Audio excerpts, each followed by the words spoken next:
In this module, you'll learn what to do if something bad does happen despite all of your prevention efforts.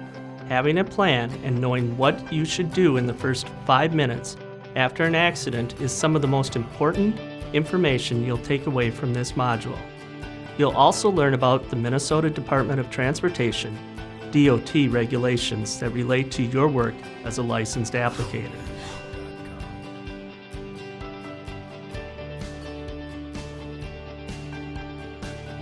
First, let's start with making sure you know about DOT regulations regarding safe driving and road rules that apply to your work as a licensed manure applicator. You also need to know about issues related to weight while transporting manure or trailers, or whatever you are doing on the road. You must be properly trained and experienced to operate the vehicle. Do you need a license to operate it? If you are towing anything with weight, is the towing vehicle adequate for what you are towing? Does it have the stopping capacity? How fast will you be traveling? Are the brakes working?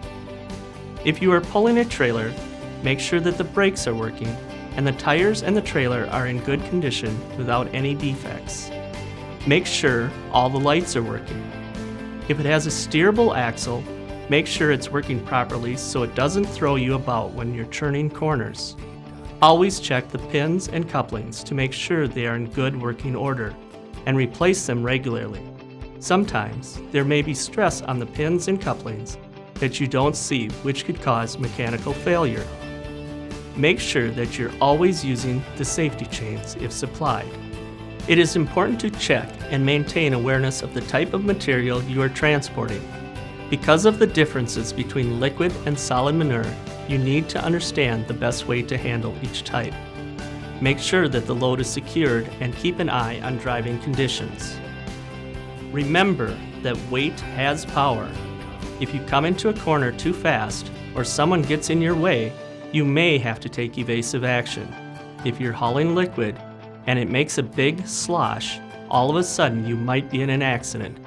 That, in addition to causing personal injury, may impact the environment. Minnesota law also requires a minimal amount of lighting on our agriculture equipment, such as amber or red flashing lights, red reflectors on the back of equipment, red tail lights visible to the rear, flashing amber lights that identifies the far left of the vehicle, and white lights when we're driving down the road. It's better to be seen than to be investigated, so it's also good to consider using a rotating beacon or extra flashing lights.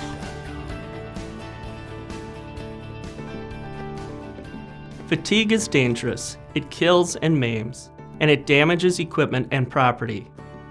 As we have discussed in previous modules, during the spring and the fall, an applicator may be under pressure to complete a high volume of work in a short window of time.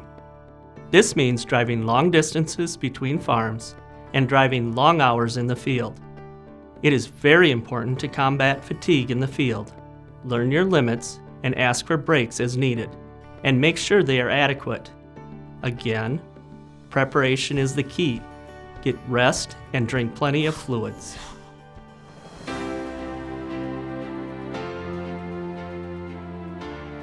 You've learned a lot about how to do your job in a way that is safe for you, safe for other people, safe for the environment, and safe for livestock. With everything you need to remember, the most important thing may be knowing what to do if something bad does happen, because doing the right things in the first 5 minutes is critical. First, respond to any medical emergencies and call 911 if needed. Human health and personal safety is the absolute first priority. If a spill occurs, your second priority is to stop the flow of manure. Even if it's solid manure that obviously doesn't move as fast, it's still considered a spill.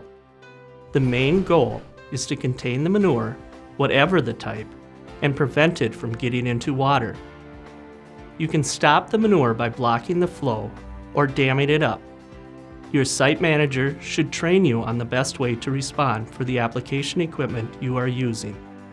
In addition, farmers have emergency response plans that may include actions such as plugging the hole or leak. stopping the pump for liquid drag hose, or closing the gate for solid manure.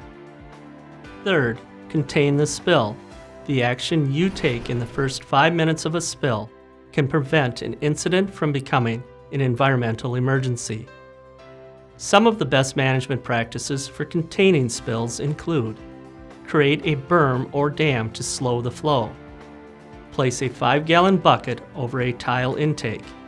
Wrap plastic and pile dirt around the opening of a culvert.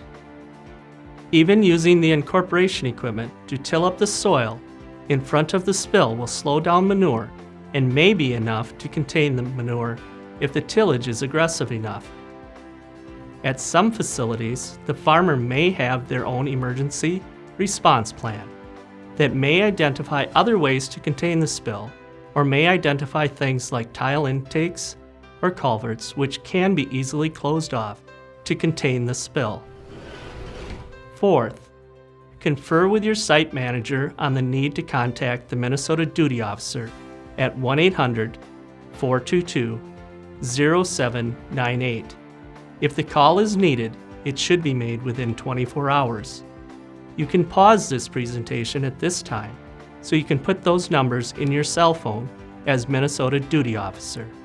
The Duty Officer can assess the situation and put you and/or your site manager in contact with the appropriate responders who can help you with the next steps. These may include staff from your county feedlot office or the Minnesota Pollution Control Agency.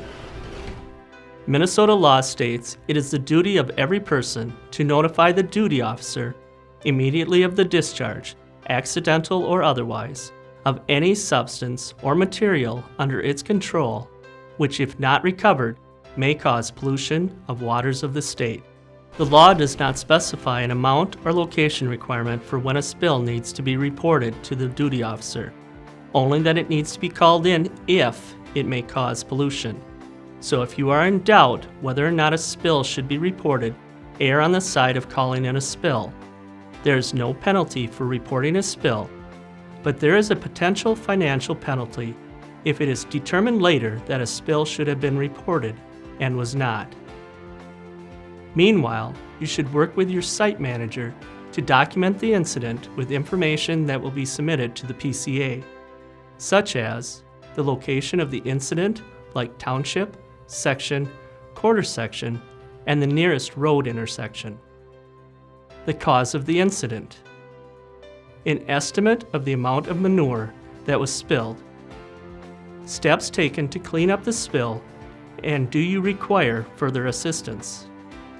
Whether the manure reached waters of the state, and the name of that water or area.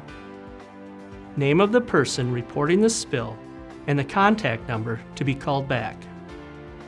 There may be others you need to call for assistance, such as your site manager's company, maybe an excavator, or a company that could come help you clean up the spill. This portion of the training gave you the basic understanding of your role in responding to a manure spill. Because each company is different, you must read and understand your company's response plan and understand your role and responsibilities. If you have questions, talk with your site manager or company owner to clarify what you need to know and do. No matter what, you will need a basic understanding of common ways to stop or contain a spill. Here are some reminders that might be helpful. Turn off the pumps. Dam the flow. Cover or plug surface tile intakes and culverts. It can be as simple as that. Have a spill kit that contains some basic tools to help contain a spill, such as a shovel, 5-gallon bucket, duct tape, utility knife, 6mm or 12mm plastic. The absolute most important takeaway is that you need to be prepared. Have you reviewed the site's plan? Are you aware of the location and the type of environmentally sensitive areas? Are you familiar with the site and field? Do you have the personal protective equipment and spill kit needed to respond? We hope you never need to call the state duty officer, but now you know what to do if an incident occurs. Their role is to help you. The more experience you get, the more confident you will be as your skill increases and your ability to make judgment grows as well. You also need to remember what you learned here about safe driving, road rules, and other regulations that apply to your work. Understand that the pressure of working long hours can pose a safety hazard, and always be prepared so you can try to prevent bad things from happening, and know what to do if they happen anyway. You've learned what's required of you and how to do your job in a way that's effective and safe for you, others, and the environment. Now it's time to take the exam. After you pass it, you will be certified and licensed CAWT applicator. You may retake the test if needed. When you pass, you can print a copy of your license from this website. That printout is proof that you may begin working, but make sure you carry the printout with you while you work. Your official license will be mailed to your employer. Remember, your license will expire on December 31st of each year.